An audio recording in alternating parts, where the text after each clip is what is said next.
நீங்க எல்லாரும் சமூகத்துல எல்லாருமா உட்கார்ந்து முதலில் இத்தனை அமைப்புகளே இருக்கக்கூடாதுன்னு நான் சொல்றேன். எல்லாம் ஒன்றுபடுங்க. ஒரு ஆக்ஷன் கமிட்டியாவது போடுங்க. முதல்ல ஒரு நடவடிக்கை குழுவாது போடுங்க. இப்ப நீங்க பாத்தீங்கன்னா அரசு ஊழியர்கள் போராடுகிறார்கள், பல்வேறு சங்கங்கள் வச்சிருக்காங்க. ஆனா ஒரு பெரிய நெருக்கடி வந்துடுதுன்னா ஜாயிண்ட் ஆக்ஷன் கமிட்டின்னு ஒண்ணு போடுறாங்கல்ல, அத மாதிரி ஒரு ஆக்ஷன் கமிட்டி போடுங்க. அந்த ஆக்ஷன் கமிட்டியை போட்டு நீங்க அரசியல் தலைவர்களுக்குள்ள அப்படி நீங்க விட்டு கொடுக்க மனப்பான்மை இல்லைன்னு சொன்னா சமுதாயத்தில் பெரிய ஆட்களை தலைவரா போடுங்க. அரசியல் எதிர்பார்ப்பு இல்லாதவர்களை நீங்கள் முதலமைச்சரை போய் பாருங்கள் நான் சொன்னேன்.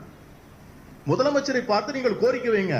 அதை நீங்கள் ஒரு கோரிக்கையாக வைங்க. அவர் இல்லைன்னு சொல்லட்டுமே. அவர் இல்லாத முடியாது, நாங்கள் அதை கண்டிப்பா அமுல்படுத்தணும் அவர் சொல்லட்டும். அண்ணா திராவிட முன்னேற்ற கழகத்தில் இருக்கிற இஸ்லாமிய நண்பர்களையும் கூட அழைச்சிட்டு போங்க.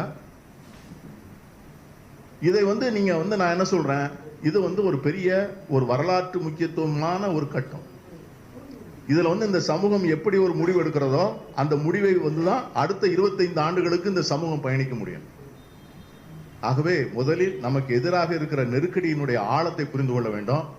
எவ்வளவு பெரிய சதிவலை நமக்கு எதிராக பின்னப்பட்டிருக்கிறது, எவ்வளவு பெரிய வெறுப்பு வலை நமக்கு எதிராக உருவாக்கப்பட்டிருக்கிறது மட்டுமல்ல, நம்முடைய முக்கியமான காரணம் இன்னும் இந்த நாட்டிலே இருக்கிற பெரும்பான்மை இந்துக்கள் அவர்களை ஆதரிக்கவில்லை என்பதால் தான் நாம் இன்னும் அமைதியாகவும் மகிழ்ச்சியாகவும் இந்த ஊரில் இருக்க முடியும். அவர்களை நாம் காப்பாற்றிக் கொள்ள வேண்டும்.